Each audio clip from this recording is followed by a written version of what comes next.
How's it going, everyone? If you're new here, my name is Abie Buttar, and this is Money Digest. Today, we're going to be discussing inflation, specifically price inflation. Now, over the last several months, we've had some high rates of inflation, rates that we haven't seen in several decades. And this is leading a lot of people to think that we're headed towards this kind of secular shift to high inflation. I'm going to be sharing some pushback to this and why I don't really think this is the case. We're going to check out the inflation numbers a little bit closer, and I'm going to share some of my reasoning and perspectives on this topic. So if that sounds good to you, then stay tuned.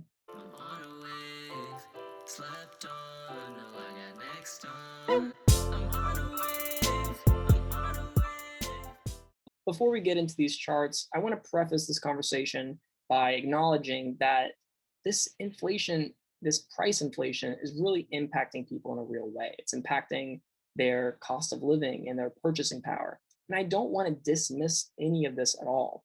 The purpose of this kind of video is to dive into the inflation from a more nuanced perspective and look deep into the numbers and ask whether or not this is going to be a sustained trend in inflation moving forward, not only in the next couple of months, but looking at the next several years, maybe even decade. We're looking big picture to see if what we're seeing right now is the start of a big trend in inflation or not. So that's what I want this video to be. And I don't want to be dismissing the impact, the real world impacts of these price increases in the economy, because, who likes higher prices? I guess if you're getting those higher prices, but who likes to spend higher prices? Not me personally, but anyways, let's get into this. So this is the 12-month percentage change in the consumer price index. And we can see that in the last several months, this rate has just been going straight up. And the last reading was at 5.4% as of June. And so this is a really high clip of inflation. And a lot of people that have been on the inflationary side are like, well, here it comes. This is the start of this era of secular inflation. And again, the arguments are pretty fixed. The first argument that I want to talk about is the Federal Reserve and their money printing. Now, I've talked about the Federal Reserve a lot in previous videos, and I want to focus more on new information. So if you're interested in that, I have some other content on my channel. But I want to just accept the proposition here that the Federal Reserve is a factor and this is going to lead to high inflation. And if I accepted that, since the Federal Reserve started doing their quantitative easing programs back in 2009, I would not have been really satisfied with that projection, because the Federal Reserve has been doing quantitative easing since 2009. And they have not been able to reach their policy aims of around 2%. It's been very erratic, between 4% to 0%, in a larger kind of disinflationary trend over the last decade. And so I want to be quick to give the Federal Reserve any credit for the recent increases in the general price levels. I would be very, very slow to make that conclusion. The other argument here is that the government and their fiscal intervention and their fiscal policy is going to be a big factor in this kind of sustained inflation moving forward. And there's a lot of history. We can look at Japan, who, their central bank, the Bank of Japan, and their government did a lot of intervention, both from a monetary standpoint and a fiscal standpoint, and they did not achieve their inflation aims. In fact, they continued to just suffer from this kind of disinflationary and deflationary hole for decades, and they're still struggling with that. And their demographics is a part of that.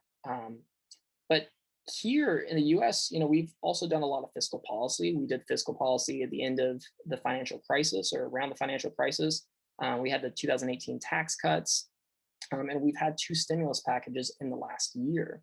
And so a lot of that fiscal policy seems to only result in short-run effects and doesn't really promote a kind of long-term shift in anything, really. And I think pretty reasonable evidence of that claim is the fact that if the effects of fiscal policy had any long-run effects, then we wouldn't have had to have a second stimulus package this year. So that's kind of the reason why I disagree with the two main claims. And furthermore, on the fiscal standpoint, you know, the government is just getting more and more into debt to try to fix a debt problem. And that's not really a good way to fix a problem by increasing the amount of what's what you're trying to get out of in the first place. And I'll talk about that more in another video. But this is, I don't think, going to be able to create the inflation that they want for a sustained amount of time, though we're seeing price inflation right now. And so let's get into that a little bit. This chart right here shows a bunch of different assets and how their inflation rates have gone in the last 12 months. I thought this was good because it really pops out visually. And we've seen right here transportation, airfare, used vehicles, gasoline, and rental cars all over 20% rates of inflation or prices increases in the last 12 months. Now, that's pretty significant. And you have to ask, well, if all of these things are going up wildly in price and other things are not really going up in price, what does that say? And I think simply put, it's not a monetary phenomenon. It's not because the overall level of currency is increasing in the system that's leading towards an increase in prices. I think it's more because of some other kinds of factors. Because if it was the Federal Reserve and the government impacting prices here and printing money, injecting money directly into the system, and that was creating this kind of inflation, then you would expect it to be broad-based. You would expect it to hit goods and services more or less indiscriminately. You want to expect it to hit certain things a lot and certain things not at all, because that's not how monetary inflation really impacts prices, unless you're having other things impact them as well. So here, I would say that a very easy explanation as far as why, especially transportation has gone up a lot in price, has been due to supply shocks. And you have the semiconductor chip shortage that's been taking place on a global scale that's impacting the production of cars. And so that's limiting the amount of new cars that can be produced. And that's resulted, I think, in a lot of price inflation, especially in the last 12 months, as this issue has persisted. And something also that I want to note, and you have to give the devil its due when we're talking about inflation here, because the overall inflation is 5%. This is not something trivial at all. This is a very high rate of inflation. And of course, some of these specific categories are contributing to that number. But even if we break this down here, we see energy is at 24.5% overall, which has been the main sector that's been hit by this high rate of inflation. All items, again, being at 5.4%.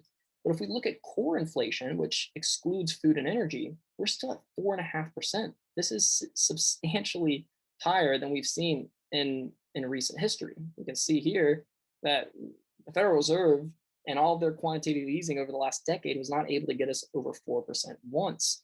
So this is very significant, this 4.5% number. That's not really impacted by a lot of the supply shocks that I'm citing in the transportation and energy sector. So that is something to take note of. And I think a part of this is where a lot of people that are supporting this idea of secular inflation have a point, because you are seeing this inflation not only hit these categories up here, but it's also hitting some other areas decently.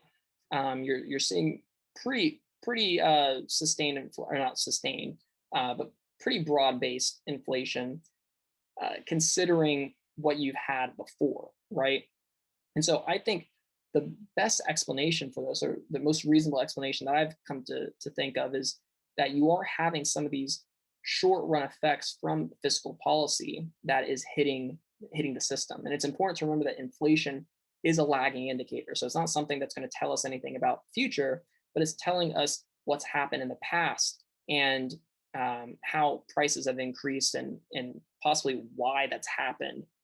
but it's not really a forward indicator of anything. And so we're looking back here. And so a lot of those effects from the fiscal intervention, fiscal policy may have contributed to some of these, I would say, the ground level of inflation. And so you've had some of these big shocks that have resulted in excess price increases, but then you have a little bit of a ground floor that's impacted all goods and services more or less. And that could be contributed to the, I guess you could say, also the Federal Reserve, but mainly I would say to the fiscal policy that has given people more money to spend, and that may have impacted the general level of prices over the last several months. So the question is, will this inflation, this high inflation in the level of prices continue sustainably? And in order to answer that, well, you have to consider, okay, you have the problem here of inflation, you have certain factors that are impacting that.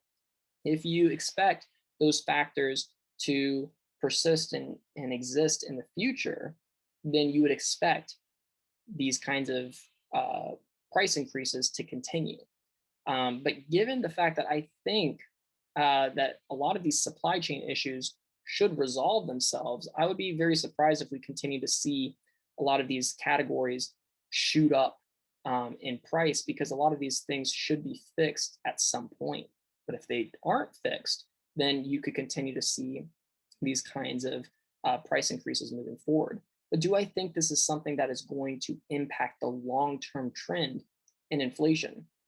Given that I think the things that are going to be sustained over time, which is the Federal Reserve and their monetary stimulus programs, and the government and their fiscal intervention, those things are going to persist. But I don't think that those are going to create the kind of sustained inflation that they want, because there are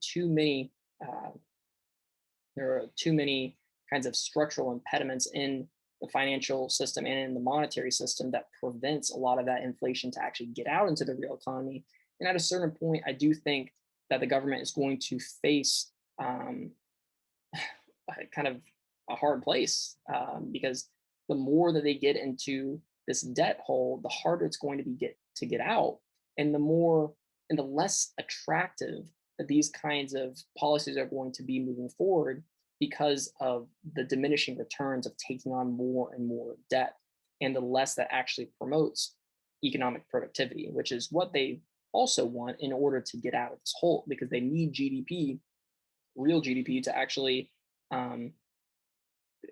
be larger than the debt, so that they can start actually getting ahead. And that's the whole point.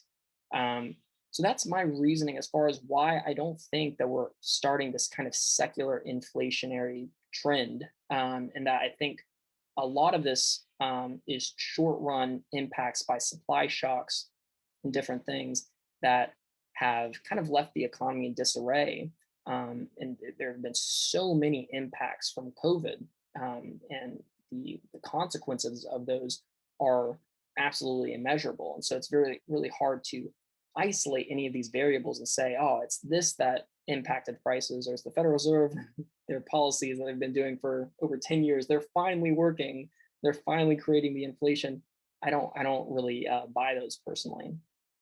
So that is my perspective on this. This is something that's constantly changing and evolving over time, but it's been something that I've really looked at closely and is important to me, because I know the real world impacts of this, and I'm very invested in the long term trend of this, because it's one of the debates that have gone on for a long time, as far as how is this debt deleveraging going to manifest, and how is this going to impact people in a very real way in the real economy. And I think it's really important to keep our eyes on this kind of conversation, so that we can be on the right side of this, and we can protect our purchasing power as things continue to progress. So I would love to hear your opinions on this, and please share them in the comments, and I will see you all next time.